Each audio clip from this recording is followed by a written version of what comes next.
Saudara, penyelenggaraan Musabaqah Tilawatil Quran MTQ tingkat nasional 30 di Samarinda, Kalimantan Timur tinggal sekitar 1 bulan lagi. Event nasional ini menandai Kalimantan Timur mendapatkan kepercayaan sebagai tuan rumah MTQ nasional kedua kalinya setelah pertama kali menggelarnya sekitar tahun 1976 atau kalau dihitung-hitung sekitar 48 tahun silam. Lalu seperti apa kesiapan Kalimantan Timur menyambut tamu-tamu yang akan hadir ke Kalimantan Timur? Kita sudah bersama Profesor Dr.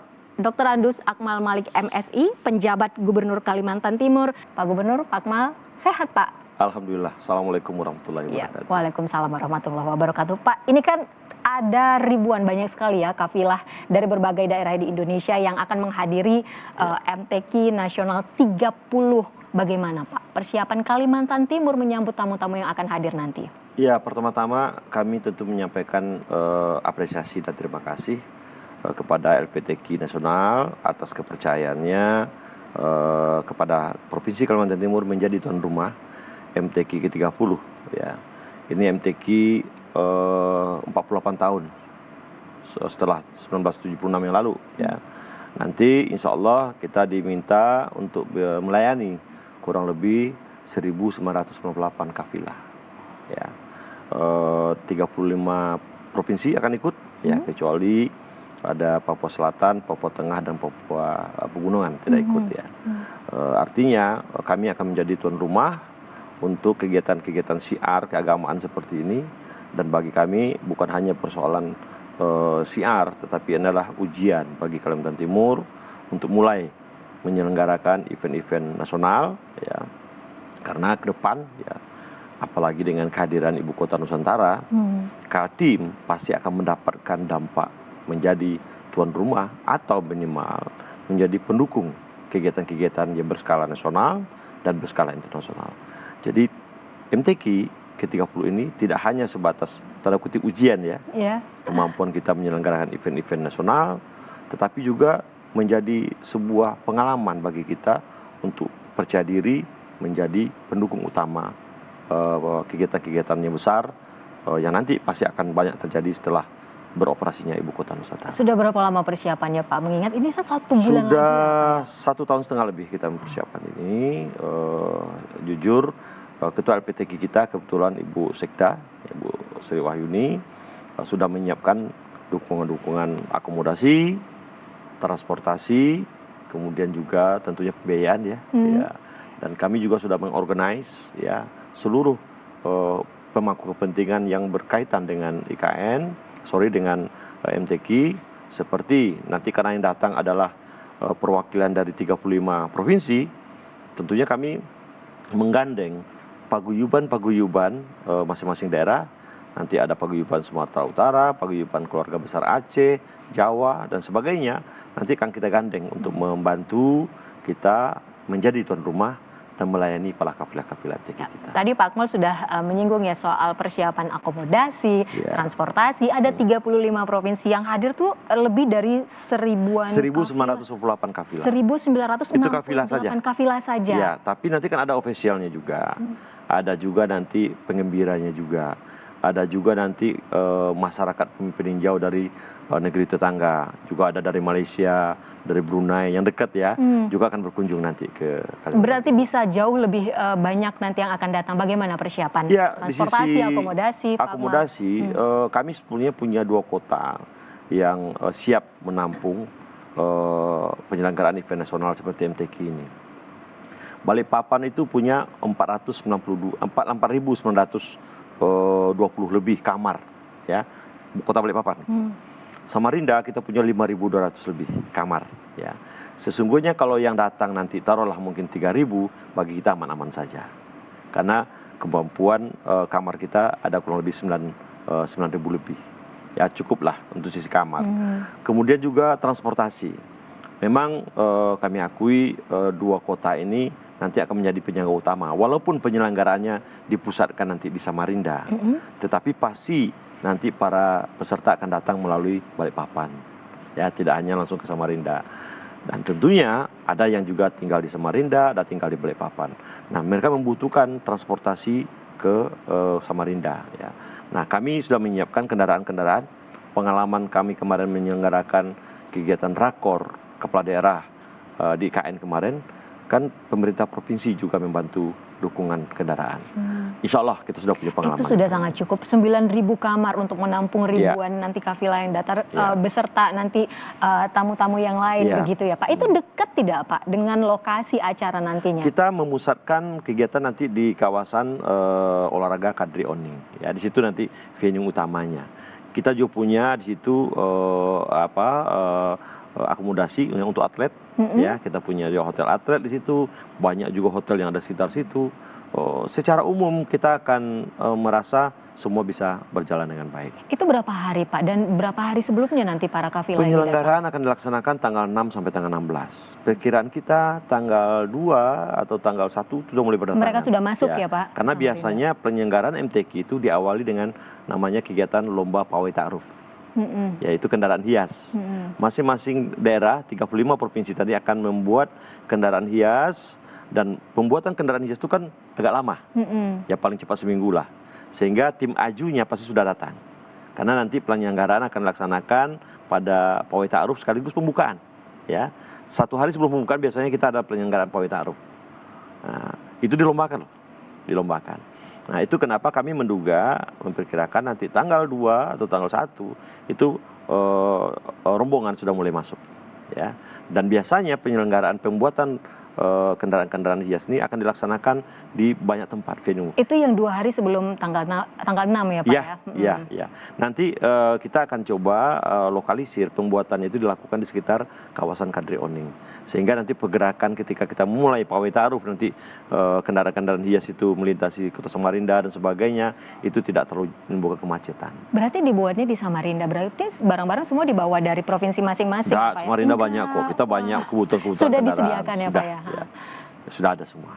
Dan itu pawainya berlangsung pada hari pertama, tanggal 6-nya. 1 hari sebelum pembukaan biasanya. Tapi kan tergantung pada jadwal acara yang dibuat oleh LPTQ nanti. Kami menyesuaikan saja. Tempat untuk penghiasan kendaraan-kendaraan hias sudah kita siapkan di beberapa venue yang ada di sekitar venue utama di Kadri Oning.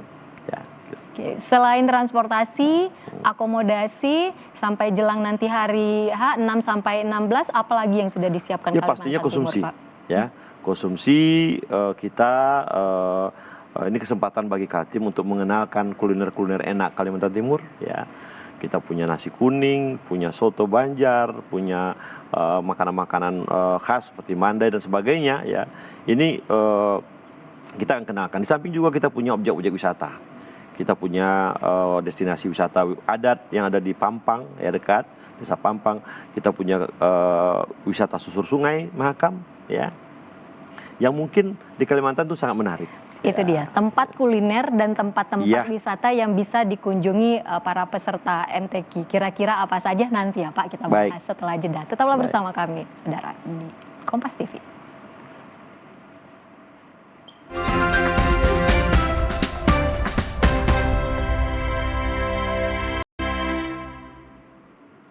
Saudara, kita masih berdialog bersama penjabat Gubernur Kalimantan Timur, Profesor Dr. Andus Akmal Malik MSI. Kita membicarakan bahwa Kalimantan Timur ini siap menyambut ribuan kafilah MTQ Nasional 30 di Samarinda. Tadi Pak Akmal sudah menyebut, sempat menyinggung, sudah menyiapkan akomodasi, transportasi, juga tempat-tempat kuliner, tempat wisata juga. Pak Akmal, coba ceritakan kira-kira adakah tempat-tempat menarik yang bisa dikunjungi kafilah-kafilah peserta yang hadir selama berkunjung ke Kalimantan Timur? Pastinya, ya, salah satu magnet terbesar yang dimiliki oleh Kalimantan Timur saat ini adalah Ibu Kota Nusantara. Ya, masyarakat banyak bertanya-tanya seperti apa sih IKN itu sekarang. Kami bersyukur ya selalu mengatakan IKN itu berkah bagi Kalimantan Timur. Karena sejak dibangunnya IKN itu kunjungan masyarakat ke Kaltim meningkat tajam. 2 daerah utama kami yang mendapatkan dampak yang luar biasa itu adalah Balikpapan dan Samarinda. Karena 2 pintu masuk menuju ke IKN dari sini. Di samping juga tentunya adalah Penajam Pasir Utara.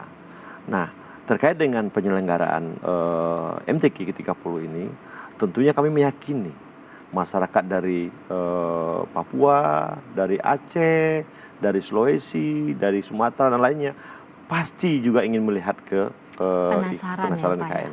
Tetapi sesungguhnya bukan cuma IKN, kita punya wisata susur sungai. Tidak perlu jauh-jauh ke Thailand untuk jika ingin menikmati makan di atas restoran, menikmati pemandangan yang indah di sepanjang sungai Mahakam. Kalau ke Thailand kan mahal di Chao Phraya. Cukup di Mahakam saja Anda akan mendapatkan nuansa melihat masjid Islamic Center yang megah, melihat bangunan-bangunan tradisional yang ada di sepanjang Samarinda yang bagus, melihat 2 jembatan ikoniknya Samarinda, jembatan mahkota yang luar biasa, lampunya luar biasa. Kami menyuguhkan sesuatu yang mungkin tidak akan bisa dilupakan oleh para peserta dan penggembira yang ikut di Musabaqatul Quran ke-30 nanti di Samarinda. Tapi ini dekat, Pak, dengan tempat peserta menginap. Dekat, ya kan. Samarinda itu tidak besar, kecil aja. Ya, Samarinda kecil, cuma paling jauh 30 menit udah sampai dari ujung ke ujung itu, ya. Memang trafiknya mungkin akan kita coba nanti adakan rekayasa lalu lintas agar jangan terjadi kemacetan yang besar. Tetapi sekali lagi secara umum kami menyiapkan sesuatu yang mungkin akan dikenang oleh peserta nantinya sebagai MTQ yang termegah, tidak hanya sukses di sisi syiar agamanya, tapi juga sukses dari sisi mengenang Kaltim sebagai daerah yang memiliki pertumbuhan tinggi loh sekarang. Kita pertumbuhan ekonomi kita 7,2%, ya berkat IKN juga. Nah, nantinya juga peserta silakan diorganisir, kita akan berkoordinasi dengan otoritas IKN nanti jika ada ingin berkunjung ke sana. Tempat wisata banyak, tempat kuliner juga sudah disediakan. Ada lagi tidak, Pak, yang ingin ditawarkan, ditampilkan nanti kepada para peserta? Nanti kita pastinya ada nanti halal food festival, ya. Di situ halal food. Nanti peserta dari luar negeri seperti dari Malaysia, Thailand juga akan hadir. Nanti di samping juga nanti akan ada pameran, ya, pameran kaligrafi dari 50 negara. Itu juga sesuatu yang unik, ya, yang akan dilihat nanti. Pokoknya kami mencoba menyajikan yang terbaik, ya, menjadi MTQ yang akan dikenang sepanjang masa. Semua ini disediakan ketika 10 hari itu berlangsung? Iya. Ya, berarti disiapkan benar-benar untuk peserta dan tamu undangan yang hadir ke Samarinda, ya, Pak? Pak Akmal, apa yang menjadi tantangan yang dihadapi oleh penyelenggara MTQ Nasional 30 ini di Kalimantan Timur? Secara umum semua sudah well organized, ya. Komunikasi dengan kelompok-kelompok masyarakat pendukung, komunikasi dengan daerah-daerah menjadi penyelenggara. Kita sudah menyiapkan pimpinan OPD kita, SKPD kita sebagai LO. Nanti semua kafilah akan disambut, ya, oleh masing-masing SKPD kita bersama-sama dengan paguyuban keluarga masing-masing. Ya, kita juga akan mencoba mengorganisir nanti setelah berlomba mereka mau kemana, gitu, apakah mau rekreasi kemana, kita akan bantu nanti. Tapi cukup waktunya, ya, Pak, untuk para peserta Insya Allah. dan tamu yang Sejatinya bagi kita ini kan semacam silaturahmi, ya, membangun silaturahmi dan mendukung pembangunan di Ibu Kota Nusantara juga. Apa yang menjadi harapan masyarakat Samarinda atau secara umum, secara global Kalimantan Timur terhadap pelaksanaan MTQ nasional ini, Pak? Pastinya karena ini adalah musabaqah, ya. Musabaqah itu seperti perlombaan. Tentu kita ingin prestasi, ya. Kami mencoba tidak hanya sukses nanti di sisi prestasi, tapi sukses penyelenggaraan juga, ya. Sukses penyelenggaraan, sukses prestasi, ya, kalau nggak bisa juara 3, juara 1, gitu kan, gitu. Jadi amin. Kami mempersiapkan sebuah kebanggaan nanti bagi masyarakat Kalimantan Timur bahwa Kaltim itu adalah daerah yang juga bisa berprestasi di bidang Musabaqatul Quran. Berarti bukan hanya menyiapkan segala macam kebutuhan fasilitas sarana, tapi juga menyiapkan dari masyarakatnya sendiri untuk mencapai prestasi dalam acara nasional ini. Pak Akmal, ini apa sih yang ada di meja kita? Ada yang menarik sepertinya? Ini adalah maskotnya MTQ 30 di Balikpapan. Itu ada namanya anggrek hitam, ya. Kita punya sebuah tumbuhan yang khas kita yang hampir di daerah ini tidak ada, ya. Itu anggrek hitam. ini Anggi ya. Ini Anggi ya? Ini Anggi. Oh, ini Anggi. Ini ya, Anggi. Ya. Yang Ini ada Anggi. yang ada ininya, ada alisnya. Saya nggak lihat itu. Menunjukkan perempuan. Iya. Ini Anggi berarti ya Pak ya? Iya. Ini Angga. Ya, Angga. Bedanya apa nih Pak? Iya, yang satu laki-laki, satu perempuan. Ini menjadi maskot Maskot. pelaksanaan Musabaqah Tilawatil Quran ini ya Pak ya? Iya, sekaligus juga mengenalkan kekayaan flora kita. Kita punya anggrek yang juga sangat banyak sesungguhnya, tapi yang kita tampilkan adalah anggrek hitam. Karena memang ini unik. Gitu. Iya. Mungkin bisa diceritakan sedikit, apa ya tadi Pak? Anggrek Iya, anggrek hitam. Cuma ada di Samarinda? Di Kalimantan Timur. Kalimantan Timur. Ya, ini sudah langka dan sekarang lagi kita kembangkan melalui Dinas Pertanian Tanaman kita. Kita kembang biakkan kembali ini karena ini sudah mulai habis gitu loh. Itu kenapa kita jadikan maskot agar kecintaan kita terhadap tumbuhan-tumbuhan endemik Kalimantan itu semakin besar. Juga sekaligus menggelorakan kembali bahwasanya Kaltim itu kaya dengan kekayaan flora kita. Dan ini juga disosialisasikan ke bukan cuma untuk Kalimantan Timur tapi juga provinsi lain ya Pak. Bahwa Kalimantan Timur punya anggrek hitam. Anggrek hitam. Ya kita jadikan maskot. Oke, dengan maskot ini Anggi dan Angga. Ya. Semoga acaranya berjalan Amin. sukses, lancar 1 bulan lagi. Amin. Bukan waktu yang lama ya Pak ya. Tiba-tiba nanti Baik. sudah acaranya sudah Makasih, dimulai. Baik, 6 sampai 16 ya Pak 16 ya. September. Ya, Pak Akmal, terima kasih banyak. Sekali lagi semoga acaranya berjalan dengan lancar, sukses ya. Terima kasih banyak sudah bergabung bersama kami di sini. Dan saudara, demikian dialog kita dengan penjabat Gubernur Kalimantan Timur, Profesor Dr. Andus Akmal Malik MSI. Dan kami akhiri dialog kali ini. Jangan lupa setelah jeda Anda tetap bisa menyaksikan Sapa Indonesia Pagi sesaat lagi.